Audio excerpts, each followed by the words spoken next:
ចិត្តមួយថ្លើមមួយកូនជាទីស្រឡាញ់ធัวដែលនឹងធ្វើឲ្យគូគ្រងនៅជាមួយគ្នារហូតតទៅនោះគឺ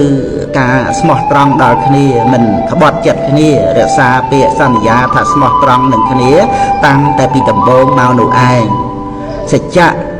តាំងចិត្តស្មោះត្រង់មានតួនាទីធ្វើជាសោមាសចាក់បេះដូងស្វាមីនិងបេះដូងរបស់ភរិយាឲ្យជាប់គ្នាកាលបើមានសច្ចៈចិត្តមួយថ្លើមមួយហើយ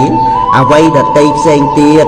ដូចជាការយល់ចិត្តគ្នាការឲ្យអភ័យសេចក្តីអត់ធន់ការបរិច្ចាគលះបង់ការទូន្មានចិត្តនិងការដឹងគុណគ្នាទៅវិញទៅមកជាដើមក៏រមែងតាមមកដង្ហែនៅសច្ចៈនេះឯងការស្មោះត្រង់នឹងគ្នារវាងភរិយាស្វាមីជាហេតុធ្វើឲ្យគ្រួសាររស់នៅជាសុខមិនឆ្លោះប្រកែកទាស់ទែងលែងលះគ្នាមិនរង្គៀសសង្ស័យគ្នាមិនប្រច័ណ្ឌគ្នាជាដើមដូច្នេះការស្មោះត្រង់ជាសភាវៈល្អខ្លាំងណាស់សម្រាប់ភរិយាស្វាមី